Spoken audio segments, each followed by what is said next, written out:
Namaskar everyone and welcome to the satsang today. So we will start with our prarthana.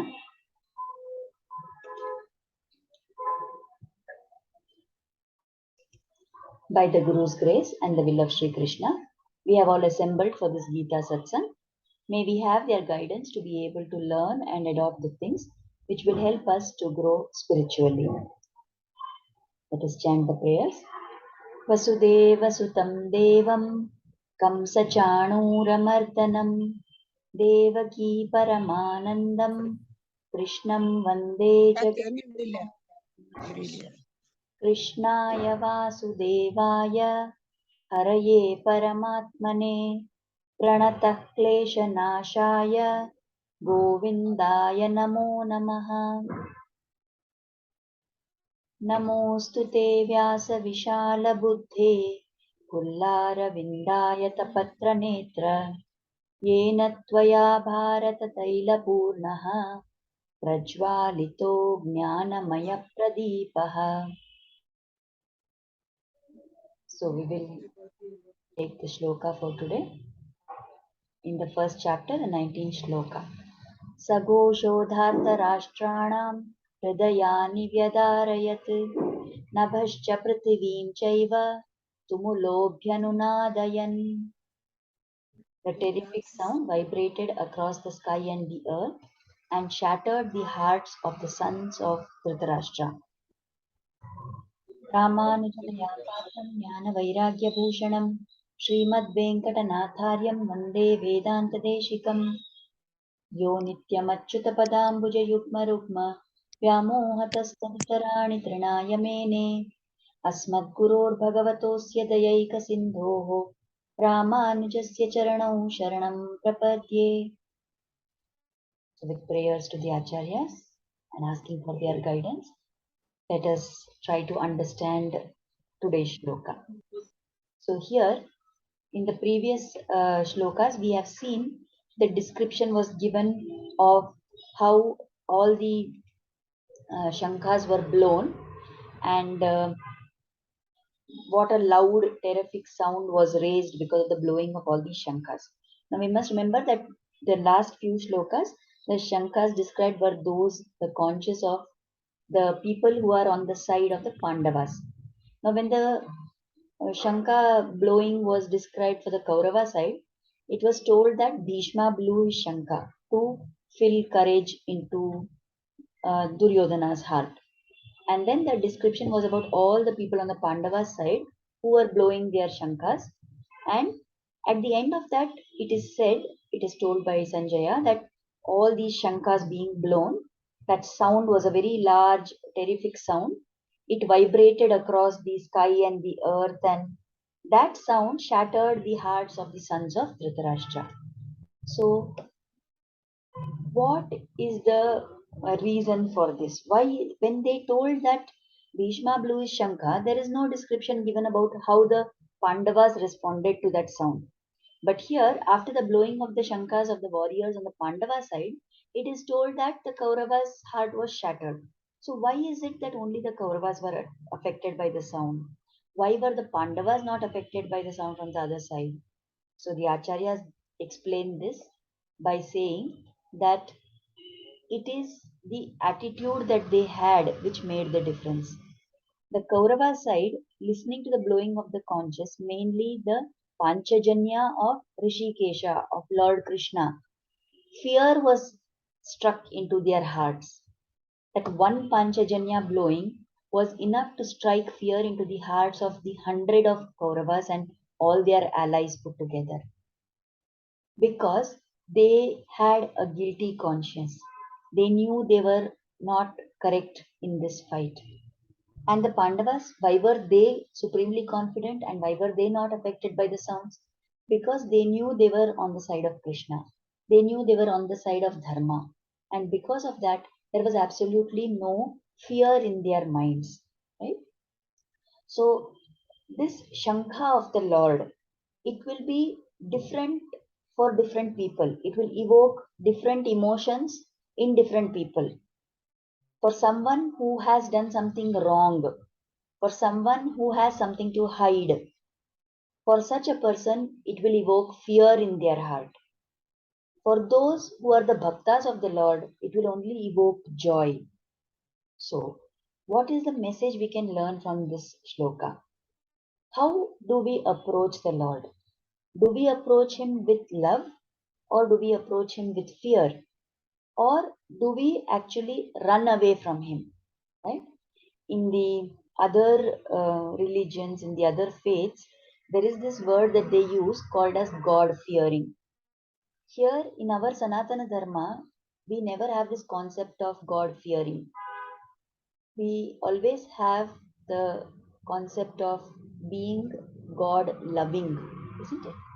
Whatever we do, we are supposed to do for Bhagavad Priti.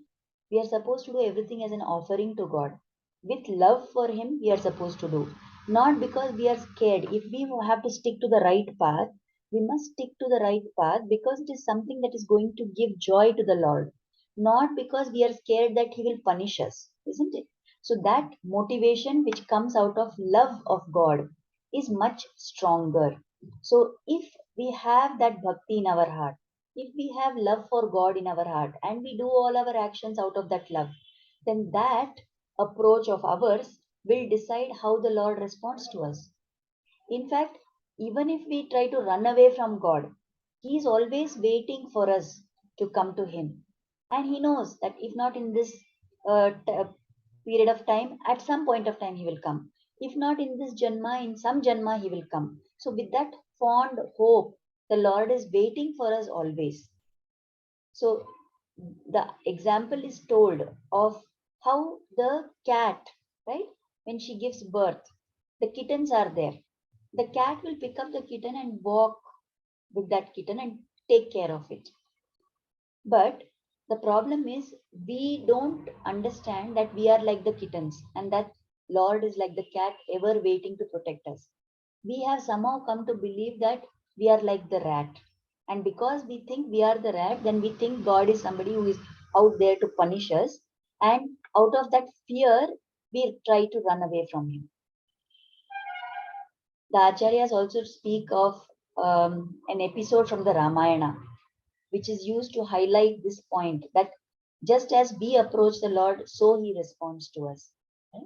So during the Yuddha between Rama and Ravana, so during at that time, there was a stage where Lakshmana was injured during the fight. And Ravana knew that Lakshmana is like the heart of Rama. So if Lakshmana is, he fell down unconscious because he was hit by some astra.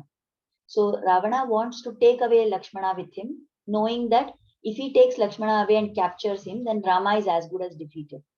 So this Ravana, we know the background of Ravana. He was such a mighty warrior. He was such a great, personality who had immense physical strength and all other kinds of powers he had. He had his Mayavi Shakti. He had done so much tapascharya. He had pleased Lord Shiva himself. He had lifted Kailasa itself, right? So he's such a mighty warrior. But then what happened is Ravana came there and he wanted to lift up Lakshmana and put him into his chariot and take him away. But when he comes there, he casually, tries to lift up Lakshmana with his left hand. He's not able to do it.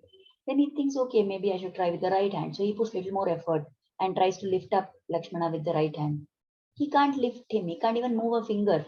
And then he tries to put both hands. And then he tries to exert little more power. And then he puts all his Shakti. And he's trying so hard to lift up Lakshmana. But he's not such a great, mighty person like Ravana. Is not able to move Lakshmana by an inch also. So he leaves and he goes away. After some time, Hanuman comes there searching for Lakshmana and seeing that Lakshmana is fallen like that unconscious on the battlefield, he wants to carry him to safety. So at that time, it is written in the Valmiki Ramayana that a mere monkey lifted Lakshmana so easily as if one would pluck a flower. So Hanuman, he's referring, Valmiki Rishi is referring to Hanuman by this. How was Hanuman able to lift? Of course, we know that Hanuman was also a mighty person, but then what is the difference? Why could Ravana not lift Lakshmana? And why could Hanuman lift him so easily? Because There was a difference in the spirit, in the attitude with which they approached Lakshmana. Ravana came there full of hatred. Ravana came there wanting to do bad, and that is the reason why he could never lift Lakshmana. Hanuman came there out of love. He came there out of respect. He came there with the idea of protecting Lakshmana, and that is why he was able to lift Lakshmana so easily. Now we know Lakshmana is a avatar of Adishesha himself. That Adishesha who is holding the entire Brahmanda on his head. So many universes all put together. He is holding it on his head as easily as we would lift, a grain of mustard. That Adishesha. But Hanuman could lift him and Ravana could not lift him. Why? Because of the attitude with which they approached. So also, when we approach the Lord with love, He will if we take one step, He will take 10 steps and come ahead and pull us towards Him. Another example is given by the Acharyas of the Rukmini Swayamvara. We know how Rukmini had heard, just by hearing about the qualities of Krishna, she had decided that he is going to be my husband. And then, unfortunately, her brother and her father and everybody, they want to conduct a Swayamvara where they want to get her married to Shishupala. That is the plan. She comes to know about the plan. So then she spills out whatever is in her heart.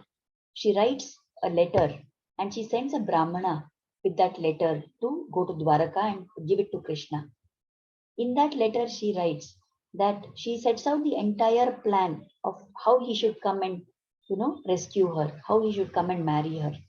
So in that letter, she writes that you please come on the day before my Swayamvara. I am going on that day morning. I am going to go to the temple of our Kula Devata. And when I am there, there will be nobody at that time. So you can come and take me from there. She has set out the whole plan.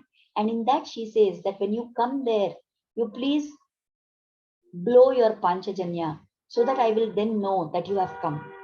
And that is exactly what Lord Krishna does. He comes there the previous day. And when he is around and he blows that shankha, then that gives so much joy to Rukmini. Why does Rukmini feel joy listening to the sound of the Panchajanya? Because she was waiting for it with hope. She had so much love in her heart for Krishna that the sound of the Panchajanya gave her that joy. So, like this, whatever is our attitude, whatever is our spirit, according to that, we will perceive the noise around us. So, because the Kauravas had the sentiment of fear, they were scared about what is going to happen to them. So, that is why, although they put up a false, pretense of being very enthusiastic and going to fight and we are out to win and that spirit and all that, but they had in the depth of their heart, they were full of fear. So we also have so many fears, isn't it? Whatever anxieties we have in our life, whatever we are worried about, we are always worried about losing something or the other. All our fears are because we fear that we will lose something. I'm worried about losing money. I'm worried about losing my family. I'm worried about losing my prestige. I'm worried about losing respect. Right? So many things we are scared of. Why all this fear is there in our mind? Why are we like the Kauravas?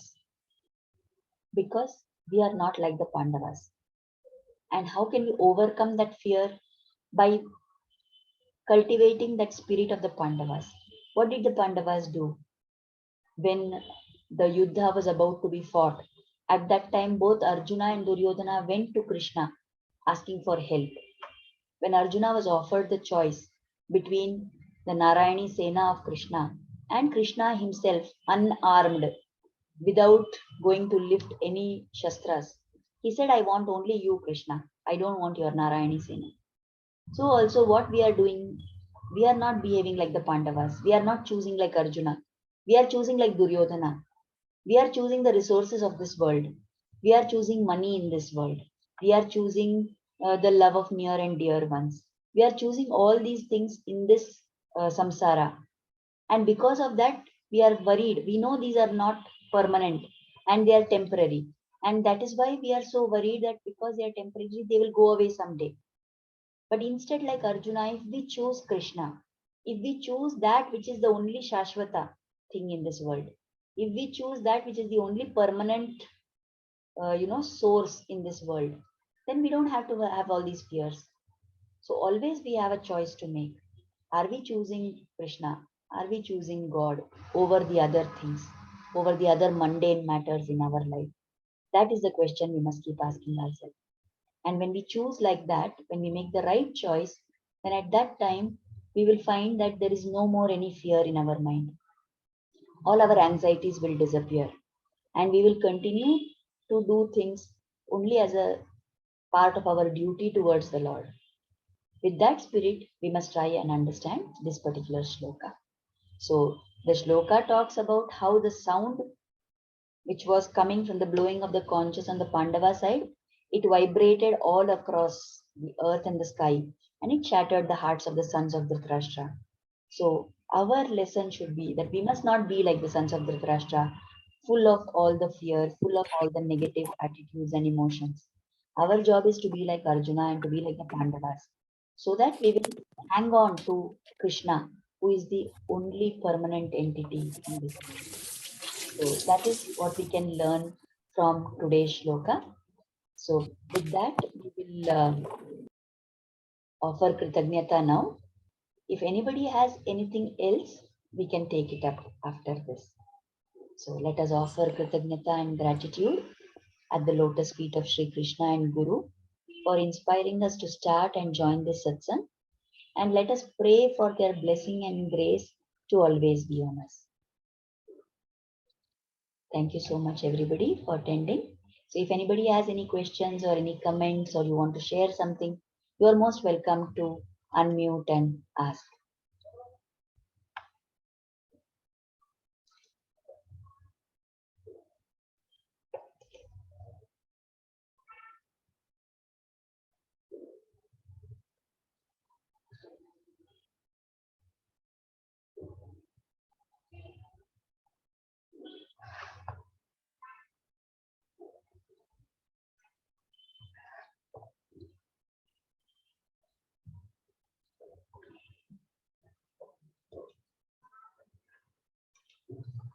Okay, if there is nothing that anybody has to say, then since we have a few more minutes, I will just tell one more point which is relevant to us. So, actually, now all of us, as I said, we don't make effort to go towards God, and we try to move in the opposite direction, in fact, right? So what is it like? To be able to go towards God, we need the grace of a guru, of an acharya. So how, what are the factors that determine whether we will get an acharya, whether we will find the guru, we will find somebody to guide us? What are the factors that decide that? One of the well-known Sri Vaishnava acharyas, Swami Vedanta Deshikar, has composed a treatise called as the Rahasya Trayasara. In that, he quotes one, there is a shloka, there is something that he writes, where he has written all these factors. What decides when and how one gets an acharya? So that shloka says, Ishwarasya cha sauhardam yadricha sukrutam tatha Vishnu Kataksham advesham आभिमुख्यं च सात्विकैः संभाषणं षडेतानि याचार्य प्राप्ति हेतवः.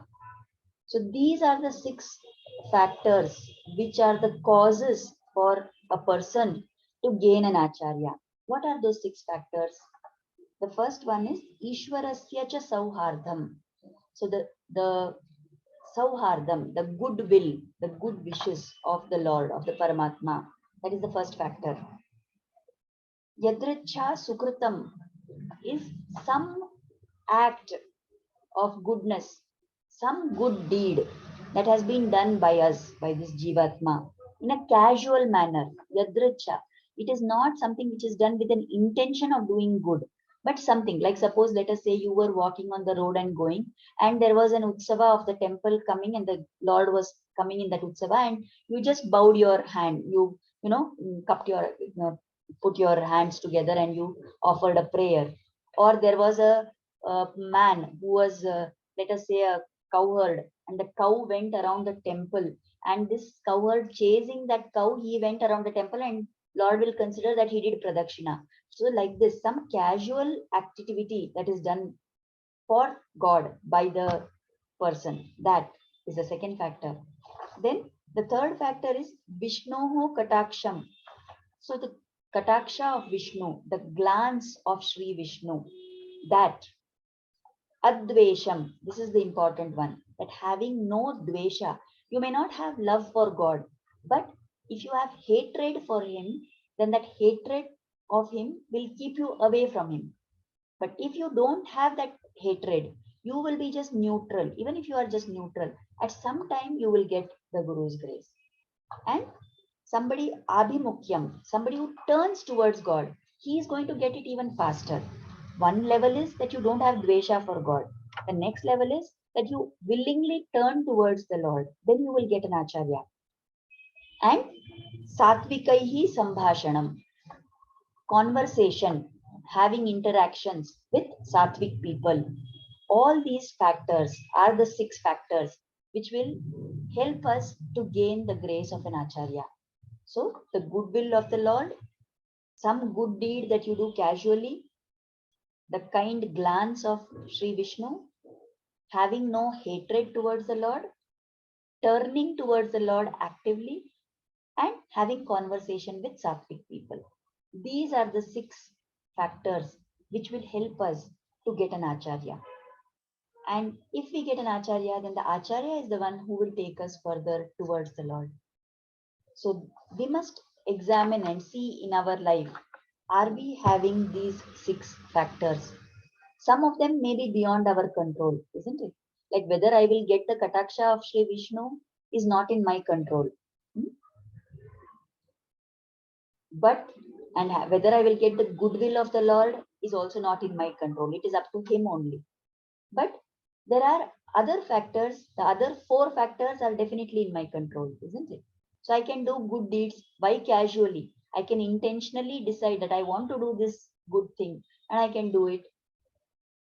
Having no hatred towards the Lord, I can easily adopt that attitude. Turning towards the Lord, doing more namasmaran, doing more of, bhakti towards the Lord, spending time in contemplating on Him, doing His namasankirtanam, doing kirtanam, listening to His stories. All this we can definitely do. And indulging in conversation with sattvic people, trying to be in the company of sattvic people, giving up the company of rajasic and tamasic people. These are all factors which are definitely, so out of the 6, we know that 2 are not in our control, but the remaining 4 we can put full effort for it. And as the Shastras say, if you make your maximum efforts with the grace of the Lord, soon He will come to us. So that is what we need to try and adopt. That is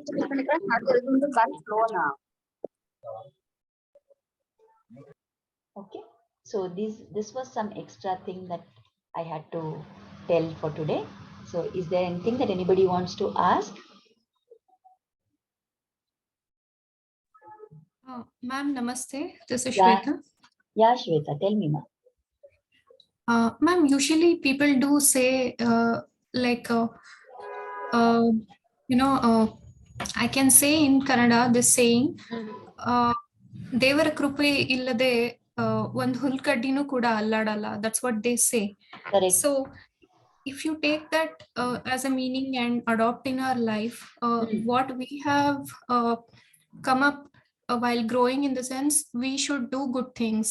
So we and maybe after maturity we will know what is good and what is bad, or what is right and what is wrong. So in this case, if somebody asks like, how do we need to define them?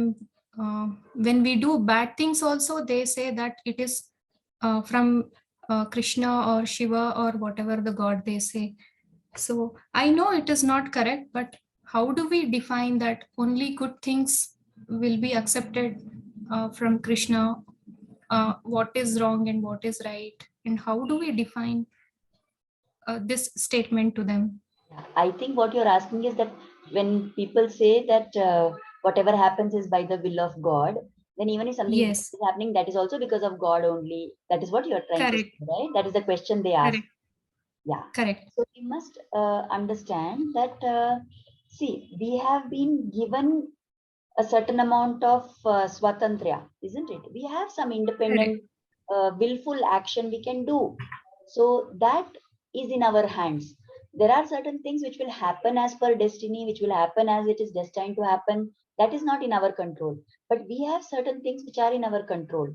And God has given us buddhi, He has given us viveka, He has given us access to the sources which tell us which is right and which is wrong. He has All the shastras are here to tell us very clearly what is Bhagavad Preeti, what is it that God likes, isn't it?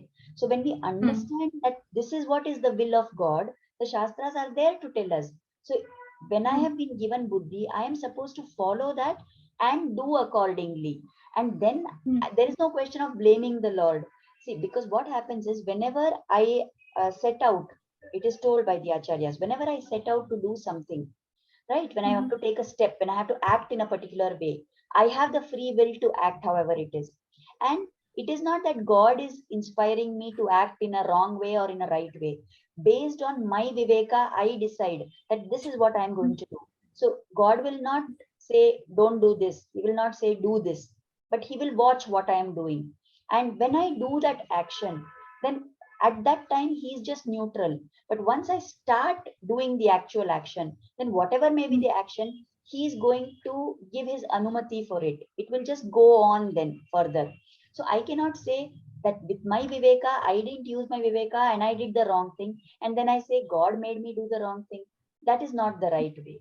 Because God, the very correct, purpose of giving us that free will and the purpose of giving us access to all the shastras and the purpose of giving us buddhi and viveka is to make hmm, us go on the right path.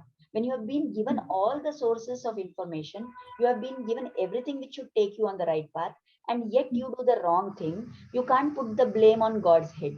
You have been given the viveka to choose. So that is what you have done. So that is your willful action. That is your act. That is your okay, choice that you have made. So we cannot say that that is something inspired by God. That is an escapist mentality that is trying to pin the blame on God. That will not work. okay. I hope That's I, the right word. Thank you, yeah, ma'am. Yeah. okay. Akka, can I just add to what you just said? Yeah, yeah, please go ahead. So for the question of free will, they say it is like a cow which is tied to a peg. Hmm. So can the cow just run away? No, it cannot run away. But at the same time, is it immovable? No, it can move, but it has a limited, circumference along which it has that independence or the freedom to move. So similarly, free will is also like that, they say. Like you do have choices. So based on the choices you make, your action and your karma and the karma phala and all get decided, but you don't have like the entire will to change your destiny as such. But based on step by step, the limited free will that has been given to you, based on the choices that you make, God will decide further for you, further steps for you. Very true, Usha. Very correct. Thank you so much for adding that. It is always told that with whatever free will we have, there we make the choice of moving towards God. Then He will, even because He is Sarva Shaktiman, no, He is the one who is the supreme decider.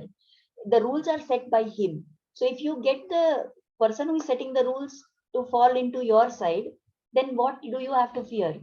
Once you have done the right things and you have acted as the Shastra prescribes and you have won the heart of the Lord, then He will waive any rule and every rule for you to reach Him. But to do that, you need to qualify. And the way to qualify is by using whatever free will is given to you to go towards Him.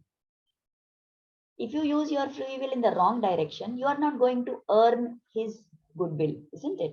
So that is why we need to use whatever is in our control What is not in our control, let us forget about that for the time being. If the Lord so wishes, He will reduce the intensity of your prarabdha. If the Lord's blessings are there, then your prarabdha can change. If the Lord's blessings are there, anything and everything can happen in this world. So with that firm faith and belief, we must do our sadhana. And initial stages, we will think that, okay, I want this good, I want this to happen to me. So that is sakama sadhana, that with some kamana, with some desire, with some expectation, I'm doing my sadhana. But as we go further and further, we start finding so much joy in the process of doing nama sankirtan, in the process of doing kirtan bhajan, in the process of glorifying the Lord, that soon our focus will shift from doing sadhana because I want something from Him to the state of doing it because I want to make the Lord happy. One thing is, it gives me joy, that is fine. But more than giving myself joy, I have to do whatever will make the Lord happy. So when I start doing with that bhava, then it becomes nishkama karma. Then at that point of time, there is no expectation whatever in what we are doing. So that is the status that we have to aim for. How much ever we may say that we are doing for Bhagavad Priti, right now we are all in Sakam only. Somewhere we find that, okay, by doing chanting, I'm getting peace of mind. By doing, Kirtan, I am finding some joy. Something like that is driving us. But when we do and do and do like that, at some time, by God's grace, we will reach the stage where the process itself will be to give joy to the Lord and not for my, petty wishes to be fulfilled. So I hope and pray that Krishna will bless us all to be able to do this and to go further and further on this path. Is there anything anybody else wants to add or ask?